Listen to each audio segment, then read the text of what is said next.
Hello guys what's up. I hope you are doing well. Welcome to Sashakt education. तो चलिए दोस्तों, आज शुरू करते हैं 7th क्लास एनसीईआरटी ज्योग्राफी का 10th चैप्टर। तो आज का चैप्टर है दोस्तों रेगिस्तान में जीवन।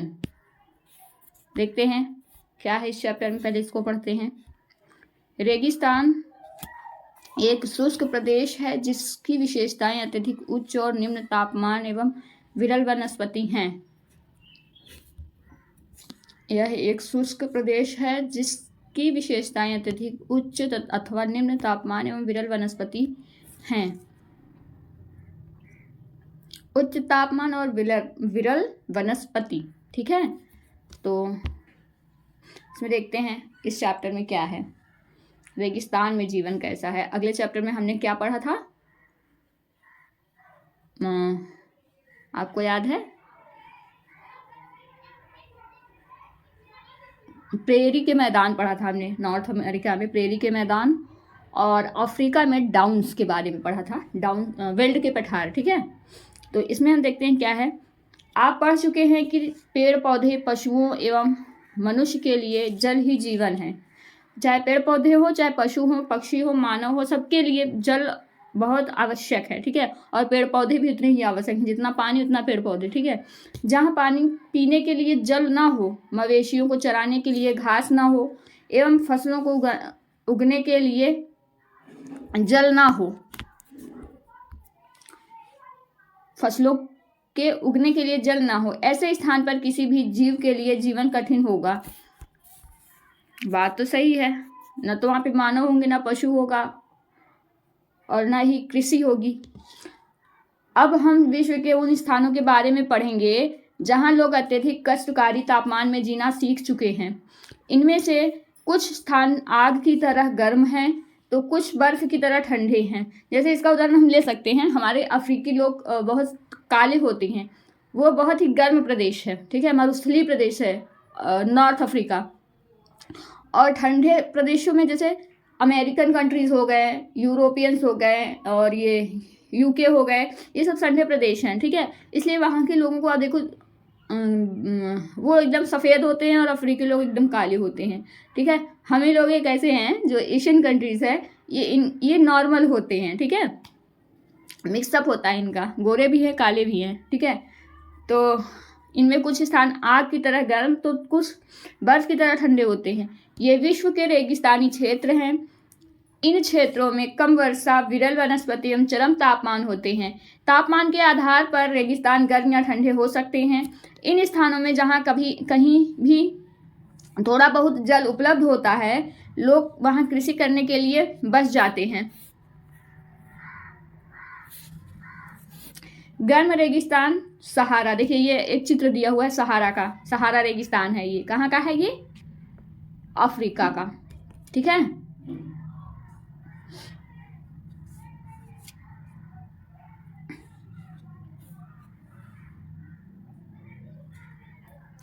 विश्व में गर्म रेगिस्तान सहारा, विश्व एवं अफ्रीका महाद्वीप के मानचित्र को देखिए।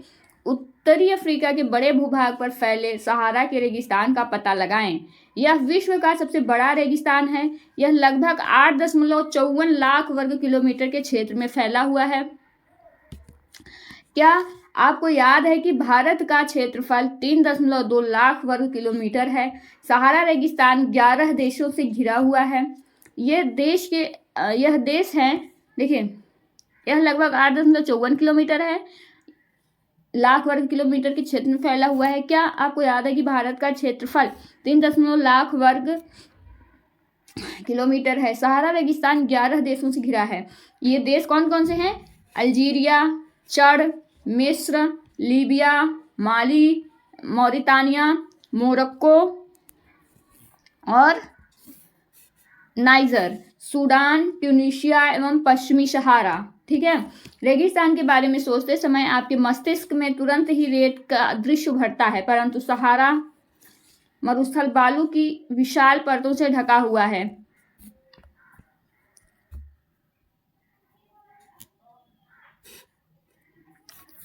परंतु सहारा मरुस्थल बालू की विशाल परतों से ढका हुआ ही नहीं वरना वहाँ बजरी के मैदान और नग्न चट्टानी सतह वाले उत्थित पठार भी पाए जाते हैं। ये चट्टानी सतहें कुछ स्थानों पर 2500 मीटर से भी अधिक ऊंची हैं।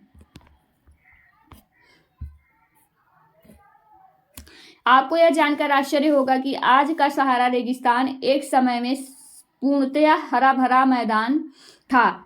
सहारा की गुफाओं से प्राप्त चित्रों से ज्ञात होता है कि यहाँ नदियाँ तथा मगर पाए जाते थे। हाथी, शेर, जिराफ, शुतुरमुर्ग, भेड़, पशु एवं बकरियां सामान्य जानवर थे, परंतु यहाँ के जलवायु परिवर्तन ने इसे बहुत गर्म व शुष्क प्रदेश में बदल दिया है। देखिए, ये है सहारा का मरुस्थल, ठीक है। ये बहुत ही गर्म है, ठीक है। यहाँ पे बारिश ज़्यादा नहीं होती है। ये पश्चिमी सहारा मोरक्को है, ये मॉरिटानिया है, ये माली है, ये नाइजर, चाड, सूडान, एरिट्रिया, मिस्र, लीबिया सबसे घिरा हुआ। इधर है भूमध्य सागर, इधर है लाल सागर, ठीक है। यहाँ है अटलांटिक सागर, इधर है प्रशांत, इधर है हिंद महासागर और इधर है अटलांटिक महासागर, ठीक है। और वो है सहारा का मरुस्थल, ठीक। ये आप देख लीजिए अच्छे से। आगे चलते हैं। सहारा के अल अजीजिया क्षेत्र में जो त्रिपोली लीबिया के दक्षिणी भाग में स्थित है, यहाँ का सबसे अधिक तापमान 1922 में 57.7 सेल्सियस दर्ज किया गया था, ठीक है। जलवायु के बारे में पढ़ते हैं। यहाँ का जलवायु कैसी रहती है। सहारा रेगिस्तान की जलवायु अत्यधिक गर्म एवं शुष्क है, अत्यधिक गर्म और शुष्क है। यहाँ की वर्षा ऋतु अल्पकाल के लिए होती है। यहाँ वर्षा ऋतु अल्पकाल के लिए होती है। यहाँ आकाश बादल रहित एवं निर्मल होता है। यहाँ नमी संचय होने की अपेक्षा तेजी से वाष्पित हो जाती है। दिन अविश्वसनीय रूप से गर्म होते हैं। दिन के समय तापमान 50 डिग्री सेल्सियस से ऊपर पहुंच जाता है, जिससे रेत एवं नग्न चट्टानें अत्यधिक गर्म हो जाती हैं। इनके ताप का विकिरण होने से चारों तरफ सब कुछ गर्म हो जाता है। रातें अत्यधिक ठंडी होती हैं तथा तापमान गिरकर रातें ठंडी होती हैं, दिन बहुत गर्म होता है, तापमान गिरकर हिमांक बिंदु लगभग 0 सेल्सियस तक पहुंच जाता है, ठीक है। और वहाँ की वनस्पतियाँ कैसी होती हैं। सहारा रेगिस्तान की वनस्पतियों में कैक्टस, खजूर पेड़ के एकेशिया पाए जाते हैं। यहाँ कुछ स्थानों पर मरुद्यान खजूर के पेड़ों से घिरे हरित द्वीप पाए जाते हैं, ठीक है। ऊंट, लकड़बग्घा, सियार, लोमड़ी, बिच्छू, सांपों की विभिन्न जातियां एवं छिपकलियां यहाँ के प्रमुख जीव जंतु हैं, ठीक है। यह है सहारा रेगिस्तान। ये ऐसे पौधे पाए जाते हैं सहारा रेगिस्तान के मरुद्यान ऐसे होते हैं, ठीक है। वैज्ञानिकों को तो यहाँ से मछलियों के कंकाल भी मिले हैं। आपके अनुसार ये क्या हो सकते हैं। वहाँ पे पहले नदियाँ होंगी जो सूख गई हैं, जाहिर सी बात है, मछलियाँ वहीं रहती हैं जहाँ पानी होता है, नदियाँ होती हैं। वहाँ के लोग कैसे हैं। सहारा रेगिस्तान की कष्टकारी जलवायु में भी विभिन्न समुदायों के लोग निवास करते हैं, जो विभिन्न क्रियाकलापों में भाग लेते हैं। इनमें बेदुइन एवं तुआरेग भी शामिल हैं। चलवासी जनजाति वाले ये लोग बकरी, भेड़, ऊंट एवं घोड़े जैसे पशुधन को पालते हैं। इन पशुओं से इन लोगों को दूध मिलता है। इनकी खाल से ये पेटी, जूते, पानी की बोतल बनाने के लिए चमड़ा प्राप्त करते हैं तथा पशुओं के बालों का उपयोग चटाई, कालीन, कपड़े, कंबल बनाने के लिए होता है। धूल भरी आंधियों एवं गर्म वायु से बचने के लिए ये लोग भारी वस्त्र पहनते हैं। सहारा में मरुद्यान एवं मिस्र में नील घाटी लोगों को निवास में मदद करती है। यहाँ जल की उपलब्धता होने से लोग खजूर के पेड़ उगाते हैं। यहाँ चावल, गेहूँ, जौ, सेम जैसी फसलें भी उगाई जाती हैं। मिस्र में उगाए जाने वाली कपास पूरे विश्व में प्रसिद्ध है। मिस्र में उगाए जाने वाली कपास पूरे विश्व में प्रसिद्ध है। तेल की खोज संपूर्ण विश्व में अत्यधिक मांग वाले इस उत्पाद का अल्जीरिया, लीबिया एवं मिस्र में होने के कारण सहारा रेगिस्तान में तेजी से परिवर्तन हो रहा है। इस क्षेत्र में प्राप्त अन्य महत्वपूर्ण खनिजों में लोहा, फास्फोरस, मैग्नीज एवं यूरेनियम सम्मिलित है। ठीक है। सहारा की सांस्कृतिक जीवन शैली में भी परिवर्तन आ रहा है। आज यहाँ मस्जिदों से ऊंचे कांच की खिड़कियों वाले भवन तथा ऊंटों के प्राचीन मार्ग के स्थान पर सुपर महामार्ग बन गए हैं। नमक के व्यापार में ऊंटों का स्थान ट्रक ले रहे हैं। तुआरेग लोग विदेशी पर्यटकों के लिए मार्गदर्शन का काम कर रहे हैं। आज अनेक चलवासी जनजाति के लोग शहरी जीवन की ओर जा रहे हैं, जहां वे तेल एवं गैस के कार्यों में नौकरी ढूंढते हैं। ठीक है। यहाँ पे संसाधन बहुत हैं, लेकिन वहाँ पे संसाधनों को संरक्षित करने और उन्हें उनका जो है शुद्धिकरण करने के लिए इनके पास इंफ्रास्ट्रक्चर है ही नहीं। ठीक है। इसीलिए चाइना और यूएसए जैसे देश यहाँ पे कच्चे माल को प्राप्त करने के लिए अफ्रीका में बहुत सारे इन्वेस्टमेंट करते हैं। जब रेत को पवन उड़ा ले जाती है तो वहाँ गर्त बन जाती है। जहाँ गर्त में भूमिगत जल सतह पर आ जाता है, वहीं मरुद्यान बनते हैं। ये क्षेत्र उपजाऊ होते हैं। लोग इनके आसपास निवास करते हैं एवं खजूर के पेड़ तथा अन्य फसलें उगाते हैं। कभी कभी यह मरुद्यान असामान्य रूप से बड़ा भी हो सकता है। मोरक्को में टैफिलालेट मरुद्यान ऐसा ही एक विशाल मरुद्यान है जो 13,000 वर्ग किलोमीटर के क्षेत्र में फैला हुआ है। आगे चलते हैं।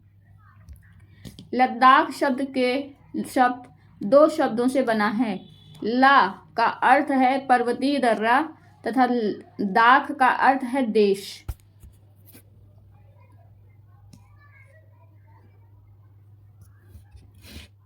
ठंडा रेगिस्तान लद्दाख जम्मू एवं कश्मीर के पूर्व में बृहद हिमालय में स्थित लद्दाख एक ठंडा रेगिस्तान है।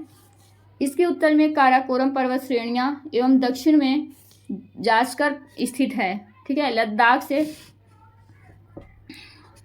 लद्दाख से होकर अनेक नदियां बहती हैं, जिसमें सिंधु नदी प्रमुख है। ये नदियां गहरी घाटियों एवं महाखंड गॉर्ज का निर्माण करती हैं। लद्दाख में अनेक हिमानियां हैं, जैसे गैंगरी हिमानी। लद्दाख की ऊंचाई कारगिल में लगभग 3,000 मीटर से लेकर काराकोरम में 8,000 मीटर से भी अधिक पाई जाती है। अधिक ऊंचाई के कारण यहाँ की जलवायु अत्यधिक शीतल एवं शुष्क होती है। इस ऊंचाई पर वायु परत पतली होती है, जिससे सूर्य की गर्मी की अत्यधिक तीव्रता महसूस होती है। ग्रीष्म ऋतु में दिन का तापमान 0 डिग्री सेल्सियस से कुछ ही अधिक होता है एवं रात में तापमान 0 से -30 सेल्सियस के नीचे चला जाता है। शीत ऋतु में यह बर्फीला ठंडा हो जाता है। तापमान लगभग हर समय -40 डिग्री सेल्सियस से नीचे ही रहता है। चूँकि यह हिमालय के वृष्टि छाया क्षेत्र में स्थित है, अतः यहाँ वर्षा बहुत ही कम होती है। ठीक है। ये देखिए नदियाँ और पहाड़ जो भी श्रेणियाँ दी है, लद्दाख श्रेणी के बारे में बता रहा है। हालांकि अब लद्दाख और जम्मू कश्मीर को अलग कर दिया गया है, ये यूटी बन चुके हैं। तो ये है सियाचिन हिमनद। ठीक है। ये है श्योक नदी, ये है सिंधु नदी, ये है जास्कर, बारालाचा, ये है श्रीनगर, ये है जोजिला, ये है कारगिल, ये है रोहतांग पास। ठीक है। और ये लद्दाख श्रेणी। ठीक। आगे चलते हैं।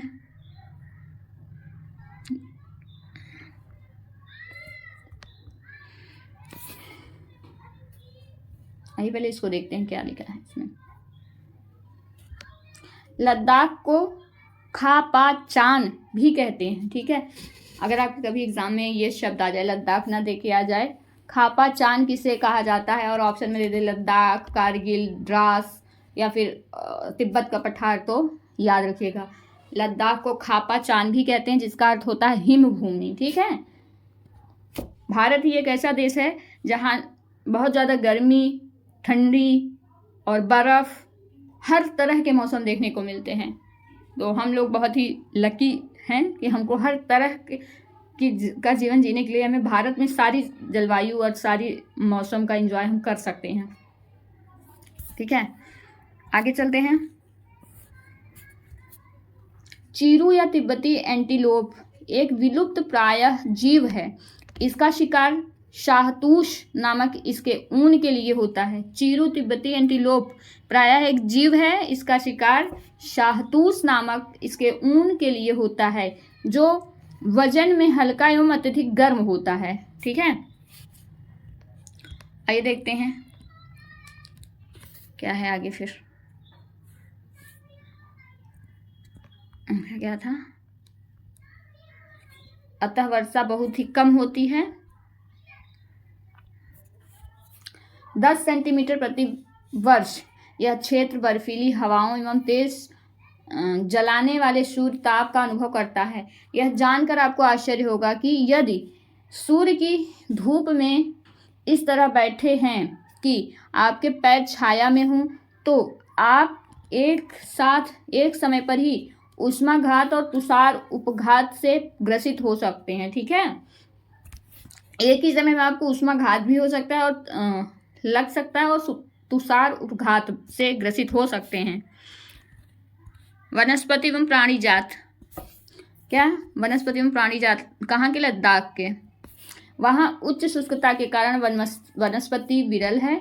यहाँ जानवरों के चरने के लिए कहीं कहीं पर घास एवं छोटी झाड़ियाँ मिलती हैं। घाटी में सरपत या विलो एवं पावलर के उपवन देखे जा सकते हैं। ग्रीष्म ऋतु में सेब, खुबानी एवं अखरोट जैसे पेड़ पल्लवित होते हैं। लद्दाख में पक्षियों की विभिन्न प्रजातियां नजर आती हैं। लद्दाख में पक्षियों की विभिन्न प्रजातियां नजर आती हैं। इनमें रॉबिन, रेड स्टार्ट, तिब्बती स्नोकॉक, रेवन एवं फूप यहाँ पाए जाने वाले सामान्य पक्षी हैं। इनमें से कुछ प्रवासी पक्षी हैं। लद्दाख के पशुओं में जंगली बकरी, जंगली भेड़, याक एवं विशेष प्रकार के कुत्ते आदि पाए जाते हैं। इन पशुओं को दूध, मांस एवं खाल प्राप्त करने के लिए पाला जाता है। याक के दूध का उपयोग पनीर एवं मक्खन बनाने के लिए होता है। भेड़ एवं बकरी के बालों का उपयोग ऊनी वस्त्रों को बनाने के लिए किया जाता है। ठीक, आगे बढ़ते हैं। लोग, वहाँ के लोग कैसे हैं, लद्दाखी लोग। क्या आप लद्दाख एवं तिब्बत तथा मध्य एशिया के निवासियों के बीच कोई समानता पाते हैं? यहाँ के अधिकांश लोग या तो मुसलमान हैं या तो बौद्ध हैं। वास्तव में लद्दाख क्षेत्र में अनेक बौद्ध मठ और अपने परंपरागत गोपा के साथ स्थित हैं। कुछ प्रसिद्ध मठ हैं हेमिस, थिकसे, शे और लामा यूरू। ग्रीष्म ऋतु में यहाँ के निवासी जौ, आलू, मटर, सेम, शलजम की खेती करते हैं। शीत ऋतु में जलवायु इतनी कष्टकारी होती है कि लोग धार्मिक अनुष्ठानों एवं उत्सवों में अपने आप को व्यस्त रखते हैं।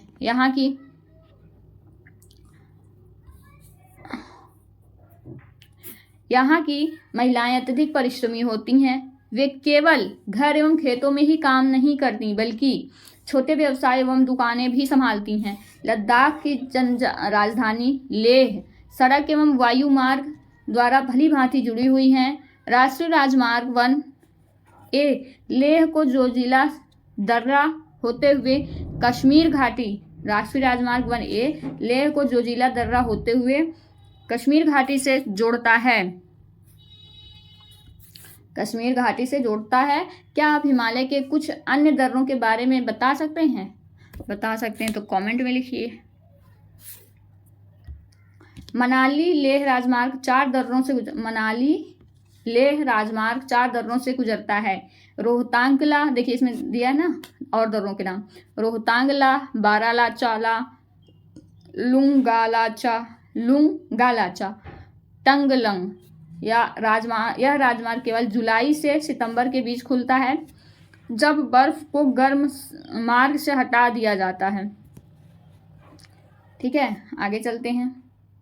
देखिए ये पारंपरिक वेशभूषा में महिलाएं, लद्दाखी महिलाओं का वेशभूषा दिखाया गया। ठीक है, हम इसीलिए बोलते हैं India is diverse country, diversity in unity in diversity.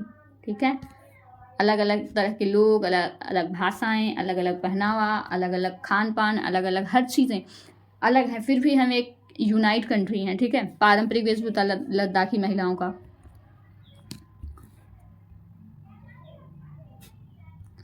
यहाँ का मुख्य क्रियाकलाप पर्यटन है। देश विदेश से अनेक यहाँ का मुख्य क्रियाकलाप पर्यटन है। देश विदेश से अनेक पर्यटक यहाँ पर्यटन के लिए आते हैं। गोपा दर्शन, घास के मैदानों व हिमनदों की सैर एवं उत्सवों तथा अनुष्ठानों को देखना यहाँ के प्रमुख पर्यटक आकर्षण हैं। आधुनिकीकरण के फलस्वरूप यहाँ के जनजीवन में परिवर्तन आ रहा है, लेकिन लद्दाख के लोगों ने शताब्दियों से प्रकृति के साथ समन्वय एवं संतुलन करना सीखा है। जहाँ जो जैसे लोग होते हैं, जैसे मौसम होती है, जैसे जलवायु होते हैं ना, वो अपने आप को अनुकूलित कर लेते हैं उसके अकॉर्डिंग। ठीक है, उसी के अनुसार ढल जाते हैं, चाहे पशु पक्षी हो, चाहे मानव जीवन हो। ठीक है, आधुनिकीकरण के फलस्वरूप यहाँ के जीवन में परिवर्तन आ रहा है, लेकिन लद्दाख के लोगों ने शताब्दियों से प्रकृति के साथ समन्वय एवं संतुलन करना सीखा है। जल एवं ईंधन जैसे संसाधनों की कमी के कारण ये आवश्यकता अनुसार मितव्ययिता से ही इनका उपयोग करते हैं। ठीक है, और कुछ भी व्यर्थ नहीं करते। ये होना भी चाहिए, ये हर मानव जीवन का अंग होना चाहिए कि हम जो संसाधन हमें मिले हैं उनको हम बर्बाद ना करें। ठीक है, आगे चलते हैं। तो दोस्तों ये चैप्टर यहाँ पे समाप्त होता है। आइए इसके क्वेश्चंस देख लेते हैं, और इन क्वेश्चनों को आप अपने कॉपी पे आंसर राइटिंग के पॉइंट ऑफ व्यू से कर सकते हो, और कमेंट बॉक्स में भी कमेंट कर सकते हो। विश्व में कौन से 2 प्रकार के रेगिस्तान पाए जाते हैं? सहारा रेगिस्तान किस महाद्वीप में स्थित है? ठीक है, कौन से 2 प्रकार के रेगिस्तान पाए जाते हैं? सहारा रेगिस्तान किस प्रायद्वीप में स्थित है? लद्दाख रेगिस्तान की जलवायुगत परिस्थितियां क्या हैं? लद्दाख में पर्यटकों के लिए आकर्षण क्या है? सहारा रेगिस्तान के लोग किस प्रकार वस्त्र पहनते हैं? लद्दाख में उगने वाले पेड़ों के नाम बताएं। ठीक है, इनके नाम आपको लिखने हैं और इन क्वेश्चनों का जवाब देना है कमेंट में। सहारा अफ्रीका के किस भाग में स्थित है? तो ये है उत्तरी भाग में। ठीक है, सहारा किस प्रकार का रेगिस्तान है? तो गर्म है। लद्दाख रेगिस्तान के अधिकांश निवासी बौद्ध एवं मुसलमान हैं। रेगिस्तान की विशेषता अधिक अल्प विरल वनस्पति, और लद्दाख में हेमिस प्रसिद्ध है। यह बौद्ध मठ। मिस्र निम्नलिखित फसल के लिए प्रसिद्ध है। मिस्र कपास के लिए प्रसिद्ध है। ठीक है, तो दोस्तों ये चैप्टर यहीं पे समाप्त होता है। प्लीज़ चैनल को लाइक करिएगा, सब्सक्राइब करिएगा और शेयर करिएगा। आइए एक बार रिव्यू कर लेते हैं हमने क्या क्या पढ़ा।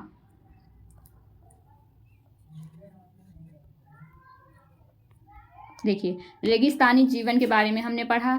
गर्म रेगिस्तान, सहारा मरुस्थल के बारे में। उसके बाद सहारा का ये हम लोग मैप देखा। उसके बाद हमने पढ़ा सहारा की जलवायु कैसी होती है। उसके बाद हमने पढ़ा वनस्पति एवं प्राणी जात, सहारा मरुस्थल के वनस्पति एवं प्राणी जात कैसे होते हैं उनके बारे में पढ़ा। उसके बाद वहाँ के लोगों के बारे में पढ़ा, रेगिस्तानी लोग कैसे होते हैं, कैसे अपना जीवन व्यतीत करते हैं।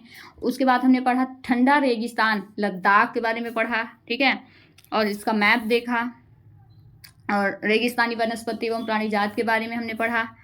उसके बाद वहाँ के लोगों के बारे में पढ़ा, लद्दाखी लोगों के बारे में पढ़ा। ठीक, और ये हुए क्वेश्चन। तो चलिए दोस्तों, यहीं पे हम अपना वीडियो समाप्त करते हैं, फिर नेक्स्ट वीडियो लेके आते हैं। लास्ट चैप्टर है 7th चैप्टर का 11th, उसको लेकर आएंगे। धन्यवाद।